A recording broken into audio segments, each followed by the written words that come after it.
Let's now talk about the dot dot dot operator. I will explain to you why it makes sense to use it and how it can be used in context of metaprogramming. Let's get started. So let's start with a recap. So why do we need this dot dot dot parameter? The dot dot dot parameter allows you to supply an arbitrary and not predefined number of parameters. Let's have a look at the sum function to explain what it means. Normally, you have parameters like that and a removed like equal to false. And this means that you have a pre-specified parameter, you have a pre-specified name, and what you can do when you execute this function is you can just define which value this parameter has. But in some cases, you don't know all the parameters which are going to be supplied by the user, or explaining it differently, you just want to keep it flexible. And this is why we need the dot dot dot parameter. In case of the sum function, you actually have both cases. You have this NA remove and you have the dot dot dot parameter. And the dot dot dot parameter allows you to execute sum in this fashion here. You pre-specify a big number of objects in this example, like 7, like 5, like an A, 12, and a vector actually containing 2 values. So you have a lot of parameter values here, and in this case it is 1, 2, 3, 4, 5, but you can also reduce the number or increase it. And what sum of course does is it adds them up, and you actually get to this result by doing that. So you see you can specify an arbitrary number of parameters. What it also allows you to do is not only to provide, let's say normal parameter values, but you can also provide expressions and a flexible number of expressions um, as the content of a dot dot dot parameter. And an example for that can be seen here. And filter is actually a good example to express it. So first of the parameters is not um, kind of delivered to the dot dot dot parameter is just this data object, and you say that yeah, please use our df adult data set. But after that you see the content of a dot dot dot parameter highlighted in blue. You see that you say that I would like to filter this df adult data set based on 2 conditions: age equal to 17 and work class equal to private. And you can also specify as many parameters as you want. You can specify more of them, so 3, 4, or 5, or you can do only one. It's up to you, and you are free to choose to select all the expressions you would like to use to filter this dataset. So this also gives you a lot of flexibility and is a good example why dot dot dot makes sense. And now you will see how to write methods yourself which make use of the dot dot dot parameter, and which allows you to capture what the user specifies using this dot dot dot mechanism. Let's start with an easy example, one which just captures the input. And yeah, let's do it based on this function. I called this function uncover sim dots, and it's a function, and the only parameter is the dot dot dot parameter. Let's look at how I execute it.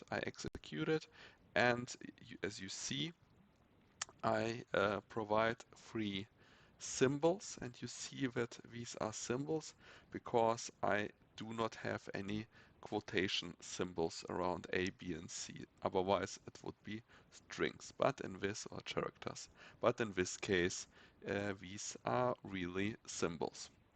So what I have to do is I first have to capture these symbols, and in order to do that, there is an nsims function. I already mentioned it in a previous chapter, and what it does, it really captures them, makes symbols out of the content of the dot dot dot operator and store it in my sims. And after that, the only thing I'm doing is I'm just creating strings out of them using the string function, and I receive exactly these these symbols, but as contents of a character vector A, B, and C. This function is not really isn't in here doing anything meaningful. It's really just to show you this mechanism, how to capture, how to provide symbols, how to capture symbols, and how to work with it. Let's now have a look at how we can not only provide symbols but also expressions. The settings are really the same. In this case, I will just call the function and cover expression dots.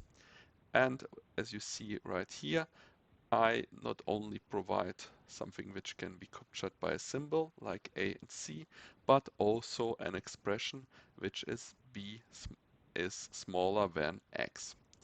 And in order to capture not only symbols but also expressions, I make use of n expressions.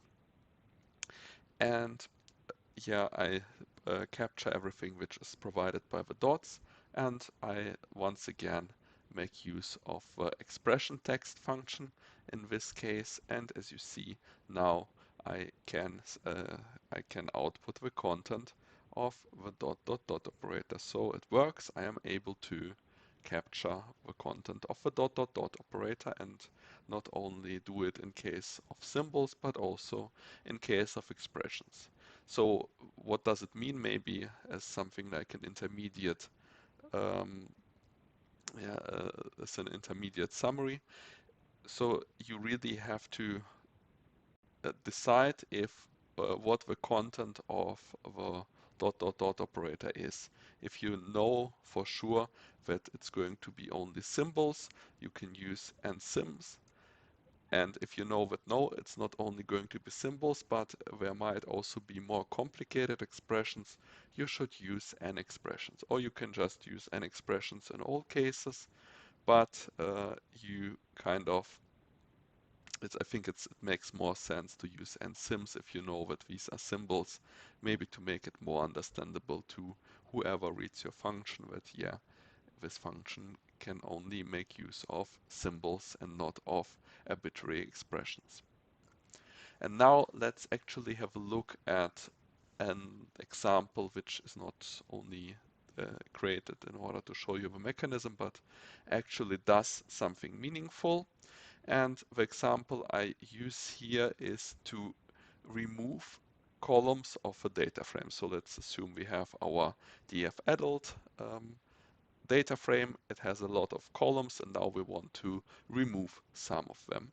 And we would actually like to specify these columns as symbols or as expressions. In this case, let's call it symbols, let's rather call it symbols. So we do not want to use quotation marks all the times. And how does it work? We define this function. It has two parameters. The first one is specified. It's the actual data set, because without having a data set, it does not make any sense to execute this function. And after that, you have this dot dot dot operator allowing you to specify an arbitrary number of columns which you would like to remove. So what do we do? The first step is always to capture the content of the dot dot dot operator, and we put it into my sims.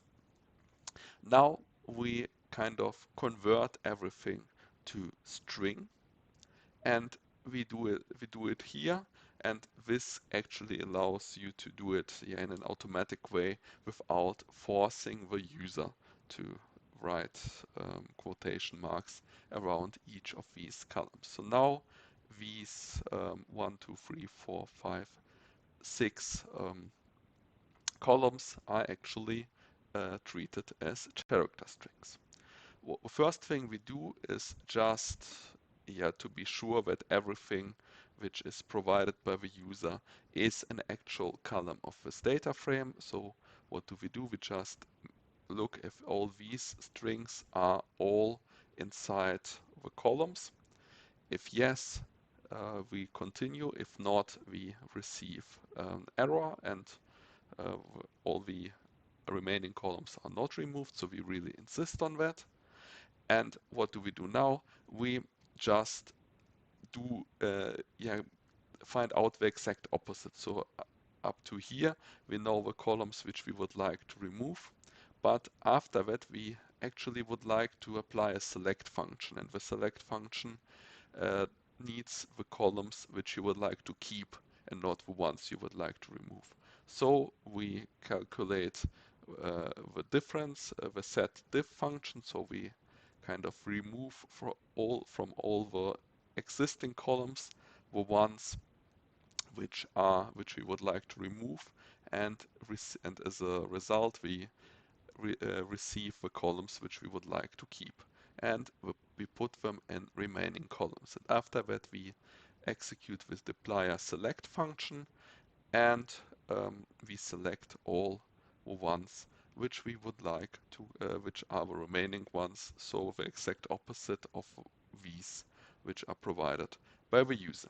And if we save the output of a sample execution and we look at the remaining column names, we indeed see that none of the columns which are specified here are part of the output data frame. So it works. Let's now have a look at an example where we can actually provide some expressions as content of a dot dot dot operator and use them in a meaningful way. So what I did is I wrote a function which is called perform checks, and what it does is it receives a data frame and just makes sure that each line of code, each line of a data frame actually fulfills the given condition here. So in this case we would like that we check that each line has an age which is higher than 0, that each line is an age smaller than 100, and each line has an age smaller than 30. So we just are going through all these um, conditions and just evaluate if they are true or not. And let's see on how I did it.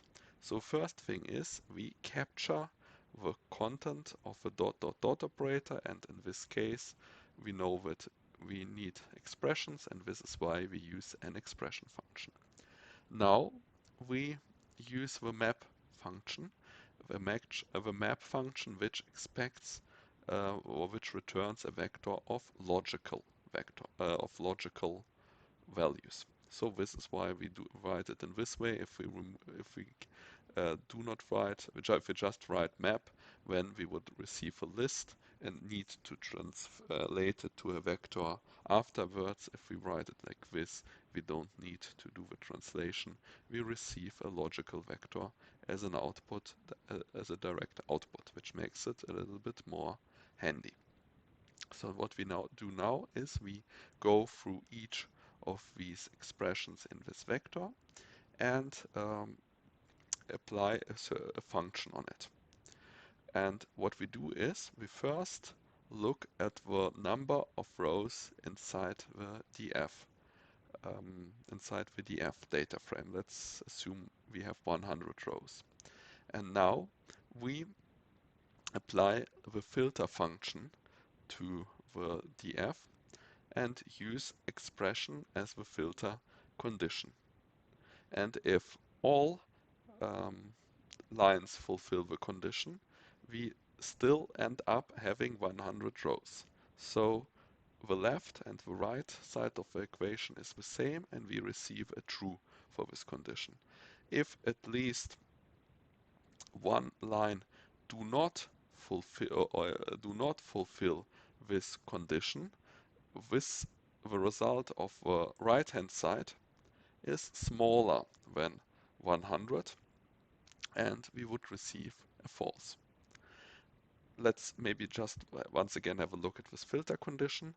You remember that if you use filter, it actually it actually takes everything literally, but we don't want to do it. We actually would like to look inside the content of my expression, and we do it by applying the bang bang operator. So we do not evaluate my expression literally, so we do not really look at my expression, but rather at the content of it.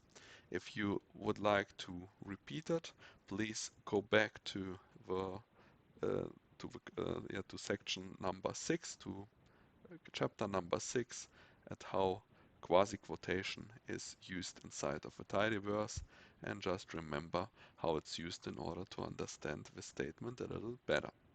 So yeah, what am I trying to tell you?